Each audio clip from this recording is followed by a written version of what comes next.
말씀입니다.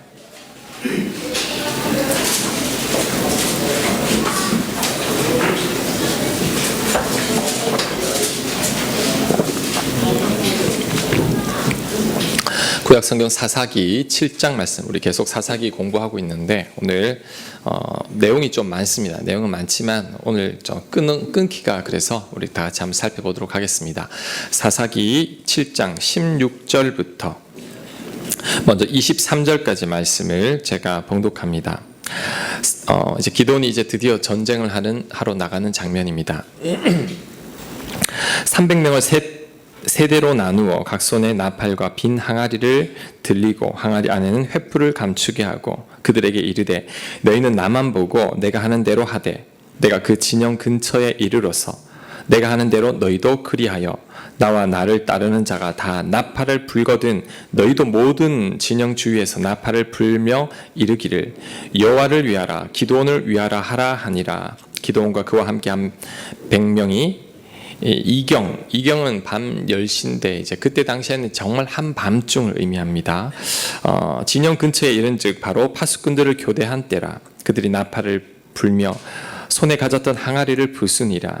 세대가 나팔을 불며 항아리를 부수고 왼손에 횃불을 들고 오른손에 나팔을 들어 불며 외쳐 이르되 여호와와 기도원의 칼이다 하고 각기 제자리에 서서 그 진영을 에워싸며 그 온 진영의 군사들이 뛰고 부르짖으며 도망하였는데 300명이 나팔을 불 때에 여호와께서 그 온 진영에서 친구끼리 칼로 치게 하심으로 적군이 도망하여 스레라의 벳시다에 이르고 또 답바스에 가까운 아벨몰라의 경계에 이르렀으며 이스라엘 사람들은 납달리와 아셀과 온 므낫세에서부터 부름을 받고 미디안을 추격하였더라. 아멘. 자, 드디어 이 기도원의 300용사의 전쟁이 시작되었습니다. 자, 그런데 전쟁하러 가는 사람들이 칼도 없고 창도 없고 방패도 없습니다. 그냥 나팔 하나, 횃불, 그 횃불을 가리는 항아리 하나, 이게 전부입니다. 왜 이렇게 하느냐? 하나님이 그렇게 가라고 했기 때문이죠. 무슨 전쟁을 이렇게 하나 싶지만 하나님 말씀에 순종해서 갔습니다. 그리고 이제 적진영을 세 부대로 나누어서 포위한 후에 나팔을 불고 횃불을 깨트리고 여호와와 기도원의 칼이다라고 하니까 적들이 자다가 놀라서 깨어 나왔는데 밤이니까 잘 안 보이잖아요. 자기들끼리 전쟁을 하는 거예요. 그래서 적들이 13만 5천 명인데 자기들끼리 해서 12만 명이 그냥 죽고 맙니다. 아니 어떻게 이런 일이 생길까요? 하나님께서 적들에게 두려움을 심어준 거죠. 그 다음에 분별력을 거두어 가셨습니다. 보통 여러분 전쟁할 때 나팔로 부대를 움직입니다. 중대병력, 대대병력이 나팔 하나로 움직이죠. 이렇게 불면 공격, 저렇게 불면 후퇴, 이렇게 하면 진군. 나팔로 신호를 보내기 때문에 아무리 큰 부대도 나팔 몇 개로 다 움직이곤 합니다. 그런데 나팔이 300개를 불었으니까 여러분 생각해 보세요. 호각 3개만 불어도 정신이 시끄러워요. 그런데 나팔 300개를 한꺼번에 부니까 이 미디안 사람들은 어떻게 생각하냐면 수십만 명의 군대가 쳐들어온 걸로 착각한 거죠. 그래서 밤이죠. 게다가 횃불, 여러분 전쟁할 때 횃불 들고 전쟁하지 않잖아요. 칼과 창을 들고 전쟁하죠. 횃불 든 사람이 많지 않은데 그 횃불 숫자만 또한 300개죠. 사방이 횃불이니까 아마 이 적들은 자다 깨었지 나팔 소리에 횃불에 아마 정말 한 100만 대군이 쳐들어온 걸로 착각한 것 같습니다. 그래서 자기들끼리 두려움에 뜰 때 이스라엘 백성들이 했던 말은 여호와와 기도원의 칼이다 칼이다 그러니까 이제 전부 칼로 보이는 거죠. 그래서 자기들끼리 싸워서 결국 다 죽고 말았습니다. 하나님의 방법이 참으로 놀랍죠. 두려움과 혼동을 통해서 적들을 완전히 무찔렀습니다. 칼 한 자루도 들지 않고 적들을 다 이겼다라는 거죠. 자, 제가 여러분에게 질문합니다. 이 전쟁에서 승리하게 된 원동력이 어디에 있다고 생각합니까? 어떻게 해서 이겼을까요? 철저한 순종입니다. 순종이 없으면 이 전쟁을 절대 이길 수 없습니다. 만약에 여러분이 그 300명의 용사인데 하나님이 적진 10여만 명 있는 적진을 향해 갈 때 나팔 하나 횃불 하나 들고 가라고 하면 여러분 갈 수 있겠습니까? 안 갈 거예요. 아니 칼도 없이 어떻게 싸우란 말인가. 두려워서 안 간다라는 거죠. 근데 하나님이 이 기도원에게 훈련한 것은 순종입니다. 4번의 표징을 통해서 의심하고 두려웠지만 그래도 내 말 믿고 가라. 그럴 때 내가 승리를 주겠다. 기도원은 어떻게 전쟁이 전개될지는 몰랐지만 하나님 말씀에 순종해서 갔더니 하나님의 역사가 있었다라는 거죠. 여러분, 여리고성이 무너질 때 그 무너진 원동력이 어디 있을까요? 역시 순종입니다. 여리고성을 돌라. 아니 돈다고 성이 어떻게 무너지지? 하지만 그 말씀에 순종해 돌고 외쳤을 때 그 성벽이 완전히 무너지게 되었습니다. 여러분, 우리 삶에 한번 적용해 보겠습니다. 우리 크리스찬들이 세상 가운데서 승리하는 비결이 있습니다. 그게 뭘까요? 순종입니다. 하나님 말씀에 철저히 순종할 때 우리가 세상 가운데 승리합니다. 우리가 하나님 말씀에 철저히 순종해 살 때 하나님께서 우리 대신 싸우십니다. 그런데 우리가 그 말씀을 도저히 믿지 못해서 순종하지 않을 때는 결국 내 힘으로 살게 되는 거죠. 여러분이 하나님 말씀 순종할 때 하나님이 여러분 인생 책임집니다. 근데 우리는 그 하나님 말씀 믿지 못해서 순종하지 않게 되죠. 결국 내 인생 내가 책임지면서 힘들게 살아가는 거죠. 순종할 때 하나님이 승리케 하시고 하나님이 책임져 주시고 하나님이 대신 싸워 주시는데 우리는 믿지 못해 순종하지 않기 때문에 그 하나님의 역사를 볼 수 없는 겁니다. 자, 저를 한번 따라해 보시기 바랍니다. 순종하는 삶이 세상을 이긴다. 자, 순종하는 삶이 다시 한번 따라하겠습니다. 순종하는 삶이 두려움도 이긴다. 미디안 백성들은 두려워하고 있어요. 지난주에 두려워했죠. 이스라엘 백성들은 순종만 합니다. 순종하는 백성이 두려워하는 적들을 이긴다라는 거죠. 여러분이 순종해서 살면 두려움이 없습니다. 순종하는 자는 사자처럼 담대하죠. 그래서 잠언 28장 1절 말씀 우리 같이 읽습니다. 시작. 악인은 쫓아하는 자가 없어도 도망하나 의인은 사자같이 담대하니라. 의인은 사자같이 담대하다고 했는데 의인이 누구냐? 하나님 말씀에 순종하는 자라는 거죠. 순종할 때 두려움도 없어집니다. 자, 저를 한번 보세요. 일부 예배를 드리고 나가면서 우리 한 성도님이 저한테 목사님 제가 참 두려웠는데 오늘 이유를 알았습니다. 그런 말씀을 하는 거예요. 그게 뭐죠? 그러니까 내 삶이 왜 이렇게 두려운가 가만히 생각했더니 내가 순종하지 않았던 것 같습니다. 내가 순종하지 않았기 때문에 두려웠는데 내가 왜 두려웠는지 그 이유를 이제 깨달았습니다. 목사님 고맙습니다 하고 가시는데 정말 그렇습니다. 왜 두려운가? 내가 하나님 말씀을 순종하지 않기 때문이죠. 불순종이 두려움을 불러옵니다. 성경에 이런 말씀도 있어요. 사랑하는 마음이 두려움을 쫓아낸다고. 사랑하는 자는 두려움이 없습니다. 사랑하지 않기 때문에 두려운 거죠. 사랑하라는 말씀에 불순종하기 때문에 우리 안에 두려움이 있는 거죠. 여러분이 두렵다면 불순종하고 있다는 증거죠. 내가 순종할 때 두려움이 사라지고 순종할 때 우리 이 세상 가운데서 승리할 수 있습니다. 자, 여러분 두렵습니까? 여러분 순종하지 않는 부분이 어떤 부분입니까? 그걸 순종으로 바꿔보십시오. 그럴 때 사자처럼 담대해집니다. 세상 가운데 두려움도 없습니다. 세상에서 승리하게 될 줄로 믿습니다. 아멘. 자, 24절 말씀.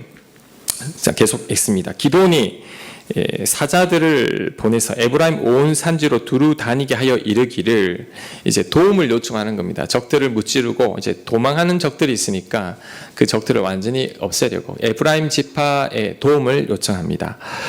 내려와서 미디안을 치고 그들을 앞질러 벳바라와 요단강에 이르는 수로를 점령하라 하며 이 에브라임 사람들이 다 모여 벳바라와 요단강에 이르는 수로를 점령하고 또 미디안의 두 방백 두 장군 오렙과 스앱을 사로잡아 오렙은 오렙 바위에서 죽이고 아마 이 오렙 장군이 유명한 장군이었던 것 같아요. 그래서 죽인 기념으로 그 지명을 만든 것 같습니다. 오렙 바위에서 죽이고, 스왑 포도주 틀에서 죽이고, 스왑을 죽였다 해서 그 포도주 틀에 이름이 붙었습니다. 미디안을 추격하였고 오렙과 스왑의 머리를 요단강 건너편에서 기드온에게 가져왔더라. 아멘. 자, 저를 보시기 바랍니다. 기드온이 이제 도망치는 적들을 다 잡을 수 없어서 에브라임 지파에게 도움을 요청했습니다. 그랬더니 에브라임 지파가 전쟁을 잘해서 적들의 두 장군 오렙과 스왑을 이제 잡아서 가져온 거죠.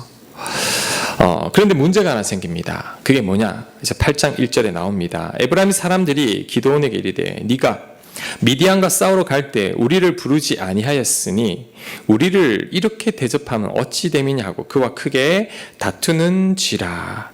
자, 에브라임 사람들이 기드온에게 시비를 겁니다. 어떤 시비냐면 왜 전쟁하러 가기 전에 우리를 부르지 않았느냐? 왜 네 마음대로 전쟁을 하느냐? 그 말인 거죠. 에브라임 지파가 왜 그럴까요? 자, 당시 이스라엘 12지파 가운데 에브라임 지파 인구가 가장 많았습니다. 그래서 가장 큰 지파 중에 하나였죠. 근데 기드온이 속한 이 므낫세 지파는 아주 작은 지파였습니다. 그러니까 이 에브라임 지파가 자존심이 상한 거예요. 아니, 네가 뭔데 우리를 부르지 않고 전쟁하러 가는 거야? 이렇게 따지는 거죠. 중국이 우리나라 사드 배치를 했을 때 우리 보복을 하죠. 우리 보복을 하는데, 자, 우리나라 입장에서는 왜 이러는지 모르겠네. 네. 우리나라 입장에서는 우리 국가를 우리가 지키겠다는데 너네들이 왜 간섭해? 이렇게 말을 할 수 있지만 중국 입장에서는 기분 나쁘다는 거죠. 이게 강대국이 약소국의 횡포를 부리는 것과 같다라는 거죠. 자, 이게 바로 에브라임 지파가 행한 행동입니다. 에브라임 지파의 교만이죠. 자기를 인정해주지 않는다고 기드온에게 시비를 걸고 있습니다. 자기 지파 사람이 많다고 횡포를 부리고 있는 거죠. 그래서 기드온과 큰 다툼이 일어났습니다. 자, 여러분, 이에 대해서 기드온이 같이 분노할 수 있어요. 왜? 지금 이것은 기드온이 결정한 게 아니라 하나님이 300명을 이끌고 전쟁을 하라고 했기 때문에 하나님 말씀에 순종했을 뿐인데 괜히 에브라임 지파가 자기 인구 많다고 자기가 큰 지파다고 이제 기드온을 깔보는 거죠.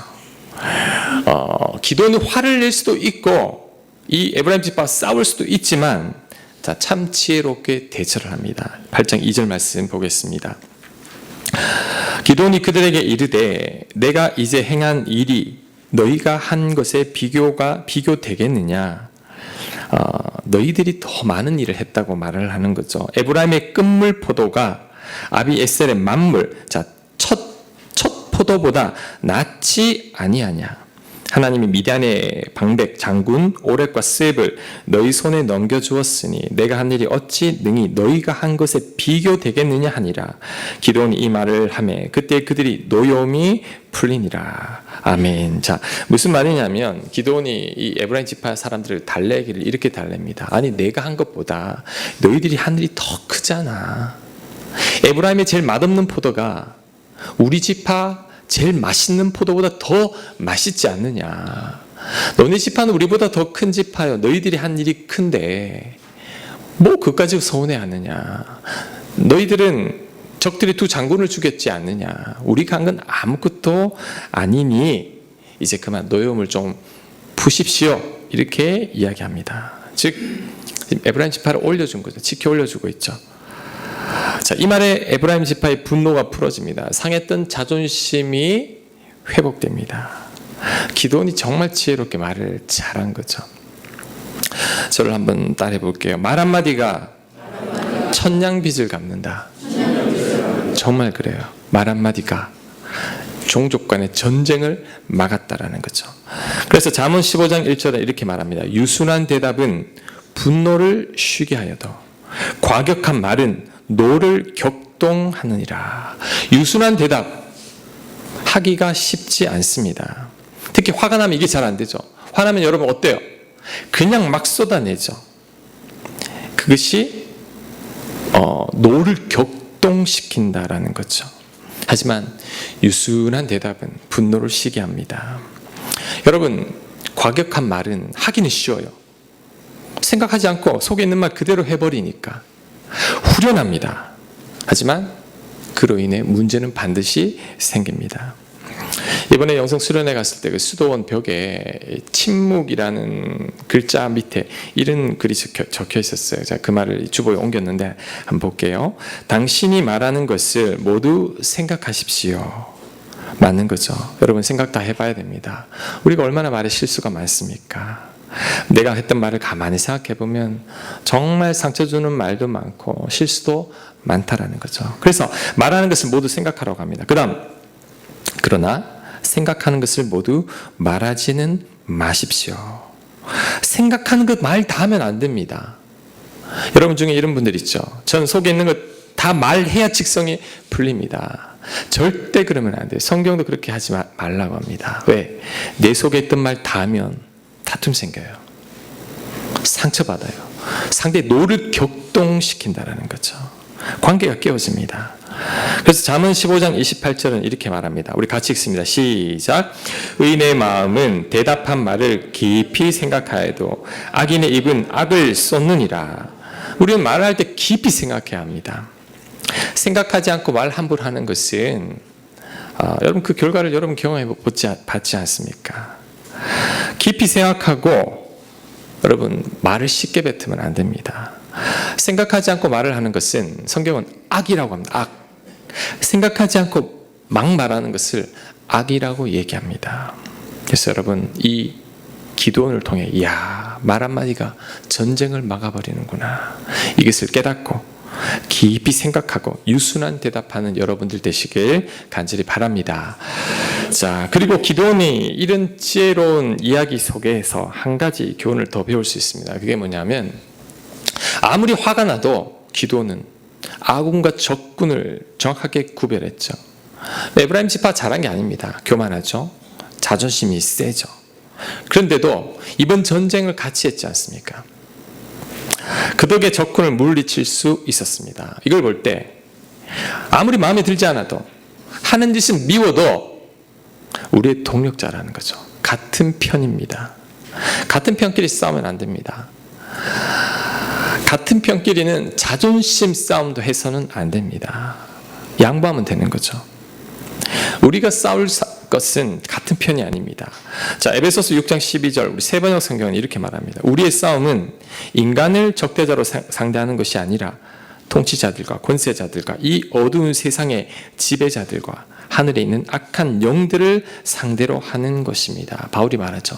우리끼리 싸워서는 안 됩니다. 우리의 대적은 이 악한 영들인데 우리끼리 싸워서 진 다 빠지면 우리가 어떻게 악한 영들을 대적해서 싸웁니까? 라는 그 말인 거죠. 여러분 만약에 기드온이 화가 난다고 이 에브라임 지파하고 대판 싸웠으면 끝입니다. 이 에브라임 지파는 워낙 인구가 많기 때문에 아마 기드온이 뭐 어떻게 될지 모르지만 둘 다 큰 낭패를 보았을 겁니다. 그리고 적들은 다 도망가고 말았을 거죠. 하지만 참았죠. 적이 아니다. 우리 편이다. 그래서 그들을 세워주고 높여주었다는 거죠. 여러분 이것을 우리에게도 적용할 수 있습니다. 같은 교인끼리는 절대 싸우면 안 됩니다.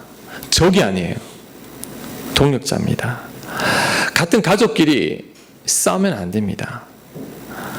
부부지간에, 형제지간에, 부모 자식간에 절대 싸우면 안 됩니다. 왜? 적이 아니에요. 우리 편이에요. 내 가족과 싸워서 승리했다고 하나님 칭찬하지 않습니다. 내 편이라는 거죠. 우리에게 가까운 사람들끼리 싸우면 남는 건 상처밖에 없습니다. 우리의 싸움은 혈과 육에 대한 싸움이 아니죠.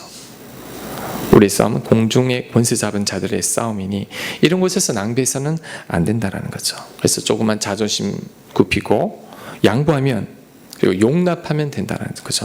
에베소서 4장 2절 말씀 제가 읽습니다. 모든 겸손과 온유로 하고 오래 참음으로 사랑 가운데서 서로 용납하고 이 기도원이 이렇게 한 거죠. 평안에 맺는 줄로 성령이 하나 되게 하신 것을 힘써 지키라. 하나 되게 했는데 왜 둘로 나누어지느냐 그 말입니다. 몸이 하나요 성령도 한 분이신 이와 같이 너희의 부르심을 한 소망 안에서 부르심을 받았느니라. 한 몸으로 부르심 받았는데 절대 나누어지지 말라는 거죠. 자, 골로새서 3장 13절 계속 이야기합니다. 누가 누구에게 불만이 있거든 서로 용납하여 피차 용서하되 주께서 너희를 용서하신 것 같이 너희도 그리하고. 예수님도 우리를 용납했으니 우리도 용납해야 한다라고 말씀하고 있습니다. 기도원이 용납했기에 동족 간의 전쟁이 멈추고 이제 기도원은 적들을 향해서 계속해서 전쟁을 이루어내갈 수 있습니다. 계속해서 그 적들을 쳐들어갑니다. 자, 8장 4절 기도원과 그와 함께 한 자 300명이 요단강에 이르러 건너고 비록 피곤하나 추격하며 계속 추격합니다. 그가 숫곳 지명이죠. 숫곳 사람들에게 이르되 나를 따르는 백성이 피곤하니 청하건대 그들에게 떡덩이를 주라. 나는 미디안의 왕들인 세바와 살문나의 뒤를 추격하고 있노라 하니. 이제 적들을 추격하니 어젯밤부터 전쟁을 했죠. 배고파서 떡 좀 달라고 합니다. 그때 숫곳 방백들이 이르되, 방백은 지도자들입니다. 세바와 살문나의 손이 지금 네 손 안에 있다는 거냐? 네가 잡았느냐? 이렇게 묻는 거죠. 어찌 우리가 네 군대에 떡을 주겠느냐 하는지라. 기도원이 이르되 그러면 여호와께서 세바와 살문나를 내 손에 넘겨주신 후에 내가 들가시와 찔레로 너희 살을 찢으리라고. 떡 달라는 말에 외면한 거죠. 아니 너네들이 지금 세바와 살문나를 잡은 것도 아닌데 왜 우리한테 떡을 달라고 하느냐. 자, 왜 이렇게 이야기하는 걸까요? 숫곳 사람들이. 지금 숫곳 사람들은 기도원의 300명이 15,000명을 추격하고 있으니까 절대 그 적들을 이길 수 없다라고 생각하죠. 한 거죠. 이길 수 없는 너희들에게 떡 주는 것은 낭비다라고 생각했고, 그리고 이 숫곳이라는 지명이 미디안 국경에 있었습니다. 그래서 만약에 기도원이 실패하게 되면 이 미디안 사람들이 보복할지도 모른다라는 그 두려움 때문에 같은 동족임에도 불구하고 거절하는 거죠. 아주 이기적이죠. 아주 야같죠. 자기 이익만 따집니다. 손해보지 않으려고 하죠.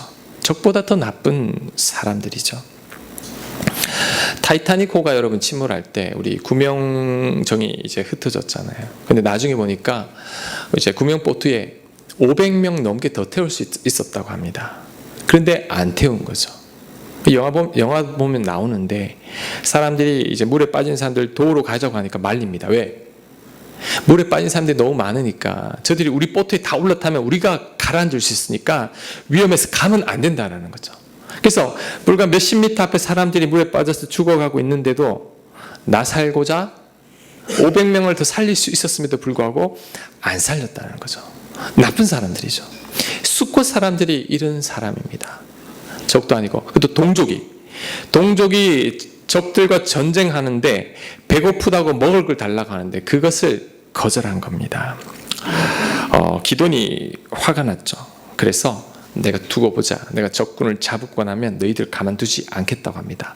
그래서 또 계속 추격하는데, 자, 그 다음 8절.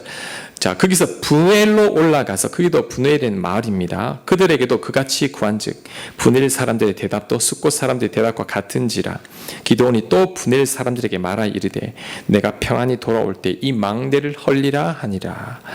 똑같이 떡 좀 달라고 하니까 분엘 사람들도 떡 없다고, 너네들한테 뭐 우리가 떡을 주겠냐고 거절합니다. 그래서 두고 보자. 내가 적들을 잡으면 너희들 가만두지 않겠다고 합니다. 10절. 이때 세바와 살문나가 갈골에 있는데 동방 사람의 모든 군대 중에 칼든 자 12만 명이 죽었고 그 남은 15,000명 그들을 따라와서 거기에 있더라. 적군이 안심하고 있는 중에 기드온이 노바와 욕부와 동쪽 장막에 거주하는 자의 길로 올라가서 그 적진을 치니 세바와 살문나가 도망하는지라. 기드온이 그들의 뒤를 추격하여 미디안의 두 왕 세바와 살문나를 사로잡고 그 온 진영을 격파하니라. 이 300명으로 다 무찌르는 겁니다. 여러분 이제 어떻게 했을 것 같아요? 두고 봐라 이놈들 하면서 그 두 장군들을 끌고 이제 숫곳과 분엘로 옵니다. 13절. 요아스의 아들 기드온이 헤레스 비탈 전장에서 돌아오다가 숫곳 사람 중 한 소년을 잡아 그를 신문하매 그가 숫곳 방백들과 장로들 77명을 그에게 적어 준지라. 지도자 이름을 다 데려간 거죠. 그래서 징벌하기 위해서죠. 그래서 그들의 명단을 다 받아가지고 이제 그 성으로 갑니다. 15절.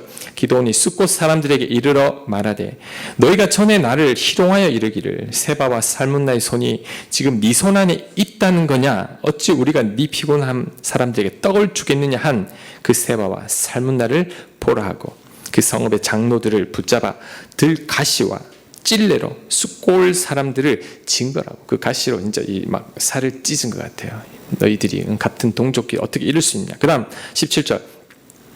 브누엘 망대를 헐며, 망대는 이제 요새와 같은 거죠. 이 브누엘 사람들이 이 망대만 믿고 있는 거죠. 그 믿고 있는 망대를 부셔버리고 그 성읍 사람들을 죽이니라. 아마 이 숫곳 사람들보다 이 기돈을 더 무시했던 것 같습니다. 그들을 죽여버립니다.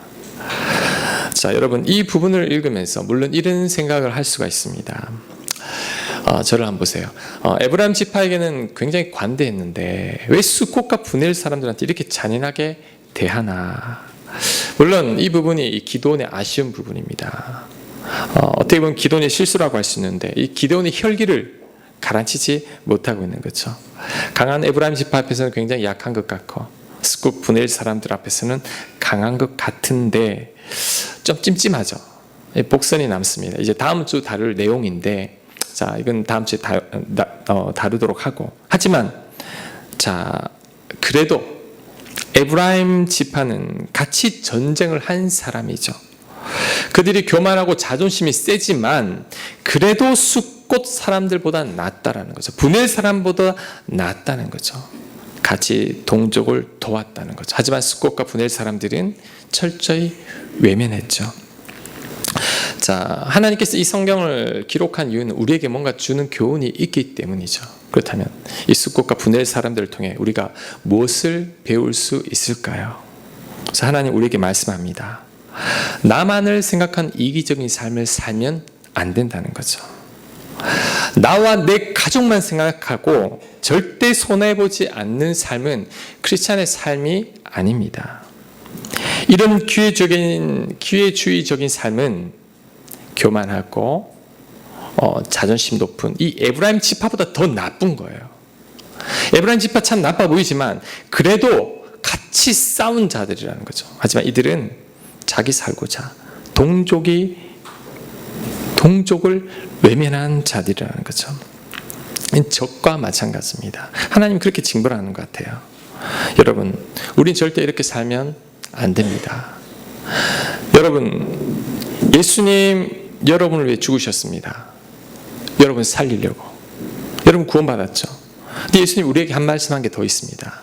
내가 너희를 구원했으니 이제 너희들은 나를 위해 살아야 한단다. 내가 본을 보였다. 이렇게 말합니다. 자, 요한복음 13장 15절 예수님께서 세족식 때 하시는 말씀인데 내가 너희에게 행한 것 같이 너희도 행하게 하려 하여 본을 보였노라. 이렇게 살라라는 거죠. 내가 너희들의 발을 씻긴 것처럼 너희들도 발을 씻기고 내가 너희들을 위해 내 몸을 버린 것 같이 너희들도 희생하고 손해보고 섬기며 살아야 한다. 자, 이것이 바로 하나님께서 예수님을 통해 우리에게 들려주시는 말씀이고 오늘 이 숫곳과 브누엘 사람들을 통해서 우리에게 들려주는 교훈입니다. 여러분, 자, 여러분 우리는 예수님 덕에 구원받았죠. 하나님 우리 사랑했죠. 우린 영생 얻었죠. 엄청난 은혜를 받은 자들인데 그 은혜를 받아 놓고서도 여전히 나만을 생각한다면, 내 가정만 생각한다면, 내 교회만 생각한다면 이건 하나님의 뜻이 아니라는 거죠. 우리는 이제 그 사랑을 본받아 우리 또한 희생하며 살아가는 것, 이게 하나님께서 우리에게 원하는 겁니다. 여러분 저를 따라해 보시기 바랍니다. 믿음 생활의 가장 큰 적은 나만 생각하는 것이다. 한 번 더 따라할게요. 믿음 생활의 가장 큰 적은 편히 살려는 마음이다. 여러분 적이 멀리 있는 게 아니에요. 에브라임 지파가 적이 아닙니다. 진짜 적은 여러분 안에 있습니다. 어떤 마음이죠? 내 안에 안이함, 편하게 살고 싶은 마음, 나태함, 쉽게 살려는 마음, 이런 마음들이 이 희생을 꺼리게 하는 거죠. 근데 진짜 믿음 생활은 희생하고 손해하는 겁니다. 손해 보는 거죠. 예수님이 걸어간 길을 우리도 따라 걸어가는 것. 넓은 길이 있지만 넓은 길을 포기하고 나는 좁은 길을 걸어갈래. 왜? 예수님이 그랬으니까. 하나님이 원하시니까. 여러분, 이제는 수고가 분해할 사람들처럼 자기만 챙기는 게 아니라 희생하고 손해보고 나누며 살아가는 못하는 겁니다. 오늘 이 기도원을 통해서 여러분 안에 부족함을 돌아보고 이제는 희생하고 손해하고 나누는 저와 여러분들 되시길 간절히 축복합니다. 아멘. 자, 우리 오늘 찬양, 우리 보통 우리 복원송 또 생각이 났어요. 복원송 가사가